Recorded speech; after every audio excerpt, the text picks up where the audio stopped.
released by Massacre Records in 2003, and now we are in 2023, which is the 20 years anniversary for this Gothic metal release.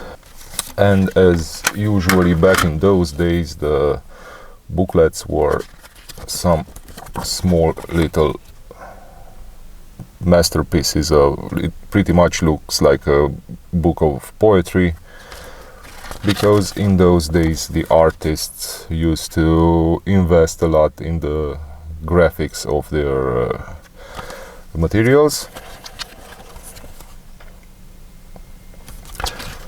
And it pretty much looks like a very, very nice book of poetry. And of course, being bought in 2003, this was a very, very expensive item to buy. And of course, being able to buy this kind of things from Deutschland wasn't the easiest thing to do. But anyway, now it is a beautiful piece in our collection, and it's something that people can be proud of having in their collection. Darkseed fits into a very long and solid German Gothic metal tradition, a tradition specific to the 90s and early 2000s, with very famous bands such as Crematory or Pyogenesis, and with more reserved and self-contained names such as Dark, which is a very obscure band nowadays because of the name of the band, Dark. But they released two fabulous albums, Endless Dreams of Sadness and Seduction, such as Dark, Secret Discovery, Averive, Casket, Hora Suprema, and more recently December Noir, to hastily name just a very few of those bands. What these bands, Darkseed included, did in the 90s and in the early 2000s was that they took some Paradise Lost and some Fields of the Nephilim influences and gave them a modern and very deep romantic twist. As I said, the reason for this review is that now in 2023 we are celebrating the 20 years anniversary of this release, and we will start with some general remarks which are a little bit more specific to Astral Adventures, but also to the overall music of Darkseed. Now, listening to Darkseed has always been a way of overcoming loneliness, of extending an almost, and I underline the word, almost tactile intimacy to a potential soulmate consciousness. And such a consciousness is shared between musician and listener, and not in just any way, but in the form of a special reward of intimacy, like the secret converse of lovers, I would say. What is gained by such a thing is a much finer responsiveness to the point and to the meaning of human life. I would say a newly acquired confidence to use your liberating powers and rediscovered standards of clarity and of freedom. Natural continuity with yourself, if you want. And the proof that the human consciousness of the divine can once again denote one single quality, thus meaning that we can once again spell our personal meaning or our personal meanings completely, and only if we once again spell our personal meanings completely, our feelings make sense again, and they are again able to grasp the immediate traits of things and of persons. Or as the lyrics of the Forever Stay song say, the hours are slipping by, I stare into the night, into my deep blue sea of unforgotten memories, I paint your face into my mind. In here we are dealing with the music about astral overdeterminations, a kind of cold music of precious stones chosen according to their corresponding dominant planets and cut by the jeweler in accordance with the dominant vibrations of the respective planets at the right time. At the right time means only under a certain astral configuration, only at a certain time of the year and of the day. So everything is done so that the stone can symbolize, so that the matter of the rare stone can become one with the matter of the dominant planet and thus truly turn into an astrological stone, something that magnetizes the horoscope. And it magnetizes the horoscope in the sense that it concentrates and triggers the cosmic forces of reveries. So the reciprocity here depends on an exchange between the lights of the precious stone, diamond or crystal, and those of the star, until the crystal and the star become one and the same thing. And here is where the areas of the true dream are open. True dream equals the dream born from or sparkled by the seduction of the origins, and this means that the crystal takes its color, its shape and its texture from the very processes of formation of its corresponding planet.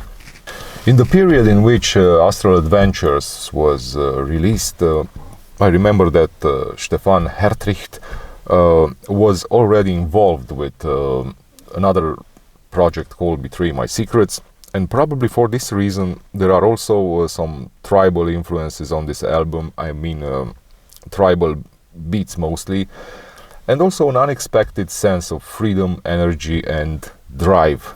And when this kind of things are combined with industrial and goth electronic nuances, the result is that of a newly harvested synergy. The kind of synergy that turns melody into aggression, as if to show that the real face of melody is in fact aggression, and the real face of aggression is actually a melodic and a romantic one that has to do with how fast we fell attached to something that does not exist, or with the fact that we are scarred probably more than we know. But it is a glacial and distant synergy, impactful, or having the kind of impact that the gardens and the fields of the early hours of the morning, hardened and reinforced with astral dew, have. Reinforced with astral dew, and not by means of falling rainwater. The falling rainwater, when compared to the morning dew, remains something rough, I would say even rude or brazen. I remember that I have first heard the music of Darkseed on the historical Romanian radio show Studio Rock, hosted by the Romanian presenter Laurențiu Chiriac. And in the 90s, because I listened to the band, first time I listened to the band was in the 90s, Studio Rock was our main connection here in Romania with the Western metal music. And the way we did things back into those days, it was that we used to connect, or to bind, or to link the Gloria radio model to our cast iron heater or radiator.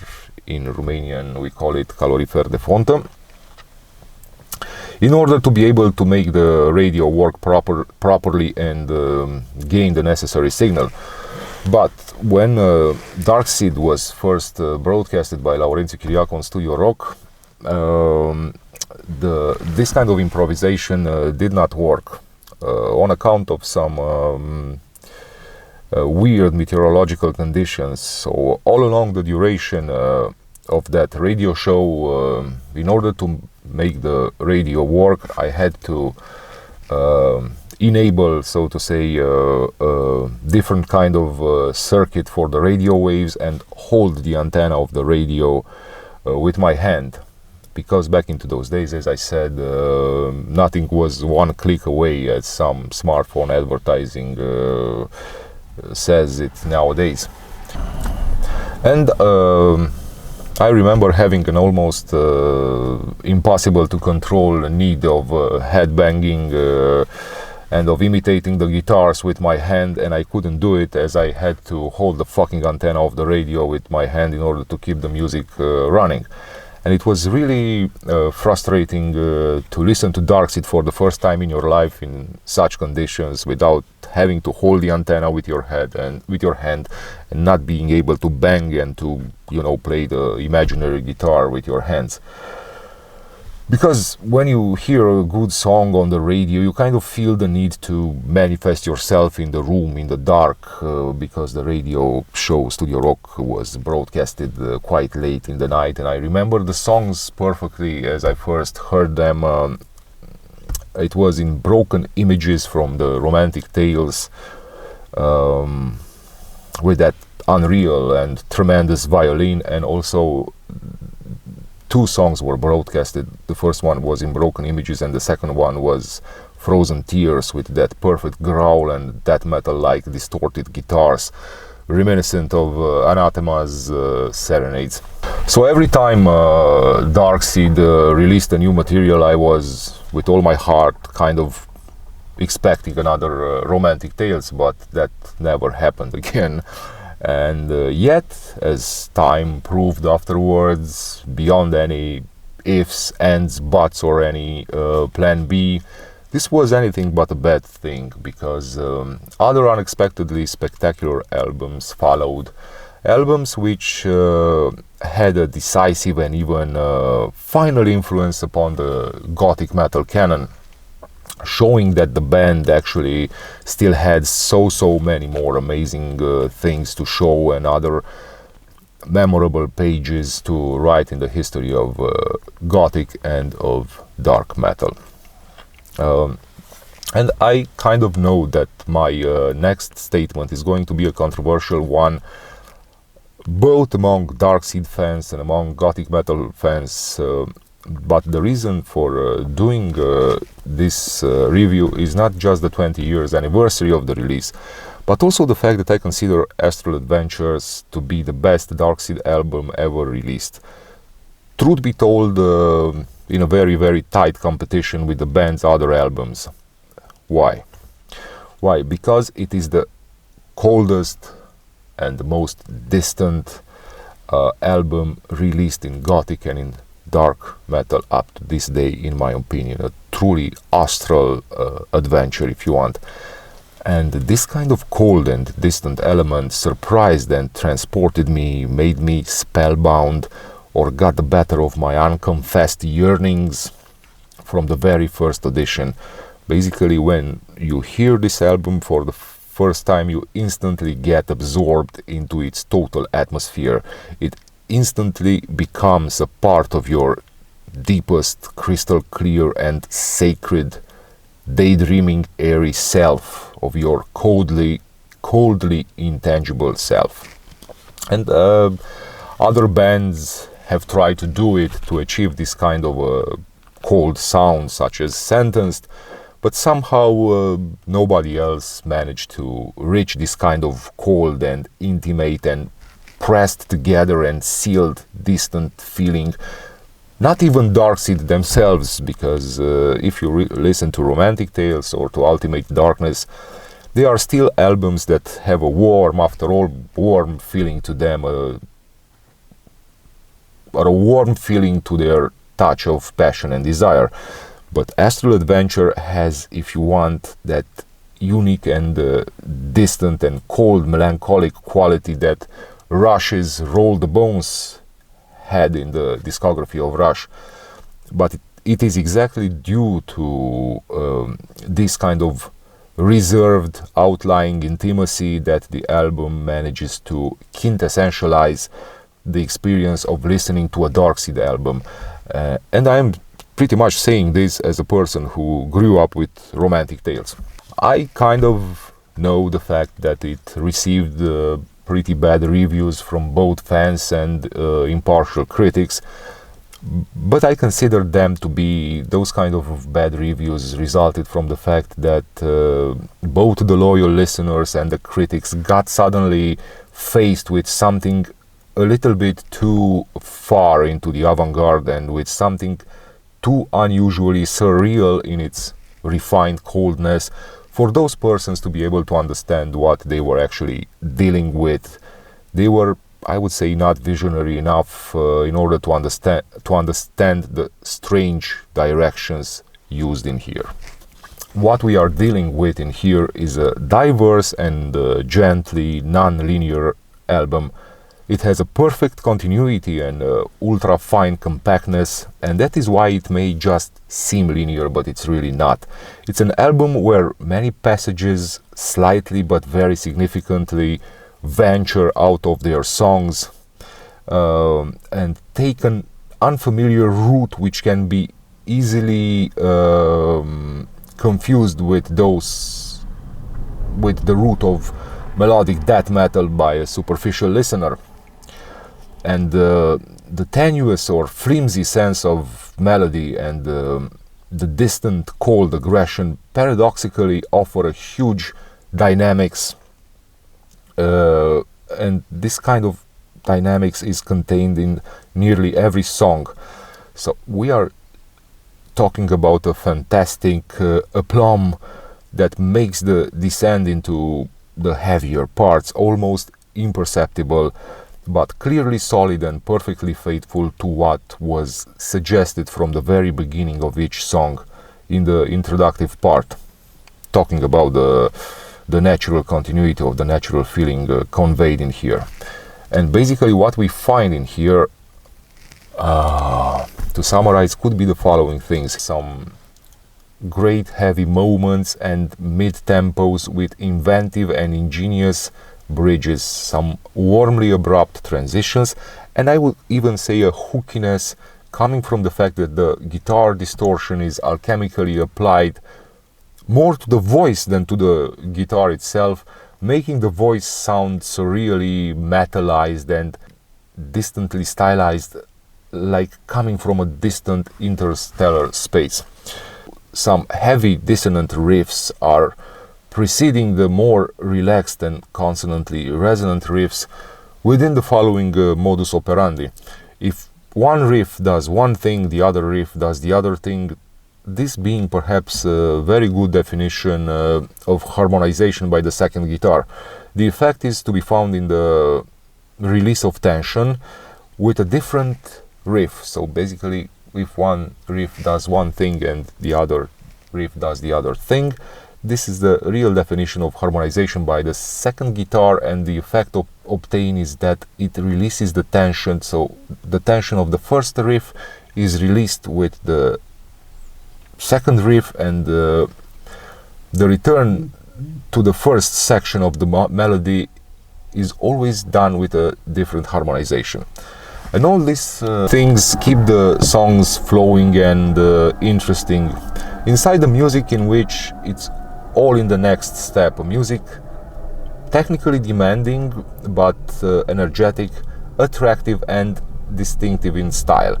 And the overtones and the bombastic swings from acoustic to industrial are perhaps those which made this album actually be incredibly inviting, and with absolutely no monotonous tunes left to wither or to fade away.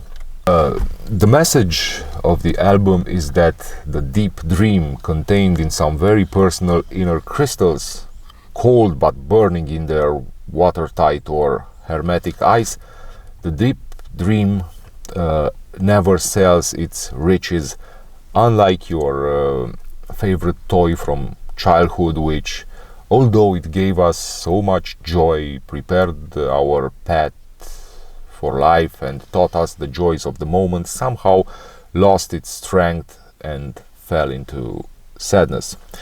Now, at the level of the voices, both male and female, the imagination does not tire and constantly charges its cosmic adjectives and the breath of its precious stones, so that the colors of the eyes fly towards an inner fire of the inner crystal, thus preparing the metaphors of life through the vigor of the impressions sparkled by the clarity of the frozen fire of the inner crystal. And the judgment here truly becomes one of ardor designating through the total impossibility to which it responds, the fire from the eyes of the crystal, of the inner crystal. And the ardor refers to that deep and impenetrable source that denotes the will of the first birth.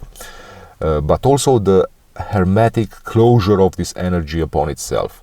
And the frozen fire of the crystal arouses the ardor because it sends back the shine, the radiations and the flashes of our gaze in a single phrase, in a very clear way, which is clear when it is hidden, but also clear when it is shown. The voices are mildly menacing, but still romantic. The masculine voice of Stefan is just like language itself. Above everything else, language and Stefan's voice, they promise something, but what it really promises is itself. So when you promise something and what you really promise is yourself, this is the kind of promise that you can never keep. So this kind of promise is a necessity beyond the control of any user of language or beyond the control of any user of a voice, but one which makes things happen as they do happen in the material world of history. And Stefan Hertricht's voice is a pure, cold, distant, but also somehow distantly friendly poetic language in itself. And if we are to quote Paul de Man, is just like the real poetic language. And what the real poetic language does is that it names the void with an ever-renewed understanding, and it never grows tired of naming the void again and again. And basically this persistent naming of the void is what we call literature, a form of language free from the fallacy and from the tedious expressions of everyday life. And the dark wave effects transpose with a perfect clarity and intimacy that kind of morning that I was mentioning in the beginning of this material, that kind of morning, early hours of the morning, which record the secret life of the seasons and essentially or practically help the renewal processes above any other function or purpose. And this kind of a morning is also the main food of the seeds, the one that prepares the ways of fertilization and the one that opens the uterus of the earth, in the sense that it brings fresh air inside the sediments. And only in such a morning man becomes the becoming of the world. Only in such a morning, cold and fresh morning, do the stars of the earth shine. That is, the precious stones buried deep inside the earth astralize, and their brilliance shows us an astral dew. A principle that is not only poetic or metaphorical, but also practical.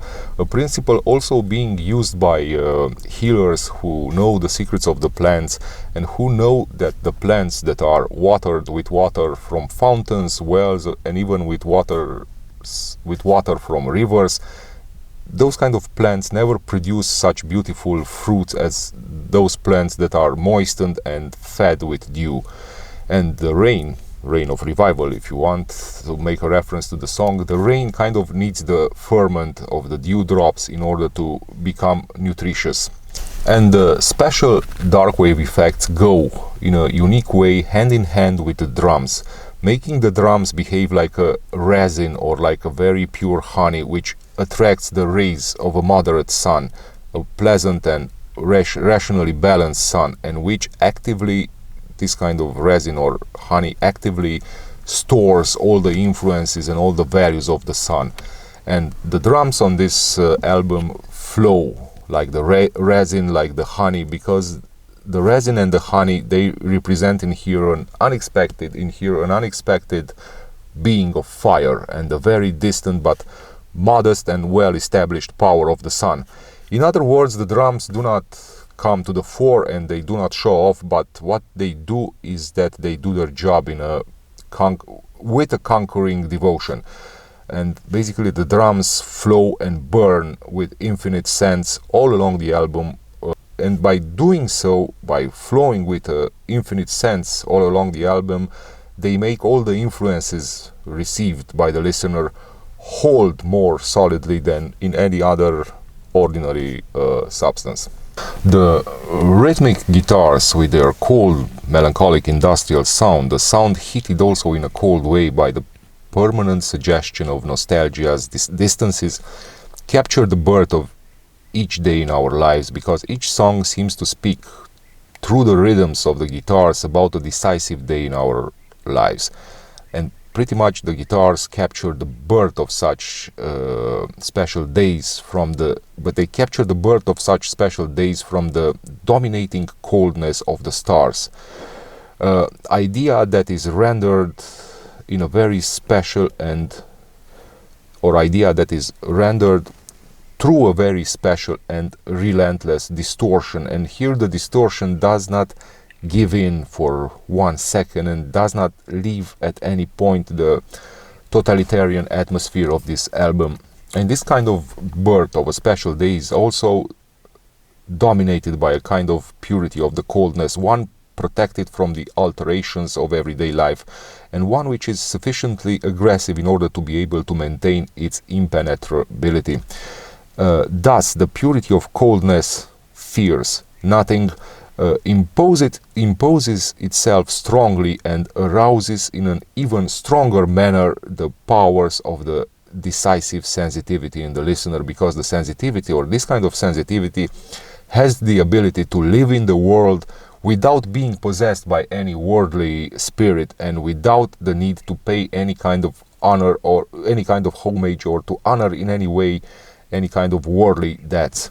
So the guitars are those that decisively reinforce the imagination of the listener, and as soon as the imagination begins to speak, the images begin to write themselves. They participate directly in the dreaming powers.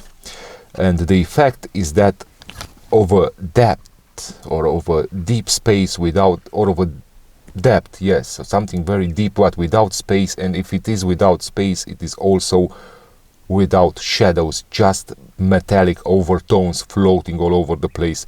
And what we mean by this is that, for example, you no longer need to look at a crystal with many sides to prove to yourself the existence of the water ghost, or to understand that the crystal and the crystalline element in particular are both a dream of the river.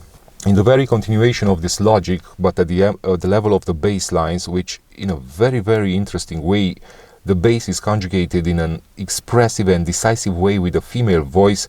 At the level of the bass, we can observe how the lonely day, lonely but satisfied and fulfilled in its coldness, meditates alone from here on, because the light of the day and the light of the spirit are now united in the act of understanding the space between experience and imagination. And in this space, the substance, in this space between experience and imagination, in this particular space, the substance realizes its character and achieves its qualities. And this is also the message of the song Souls Unite, with the lyrics: time after evil, hour after fear. It's the moment in life when souls unite. Souls will unite when you close your eyes.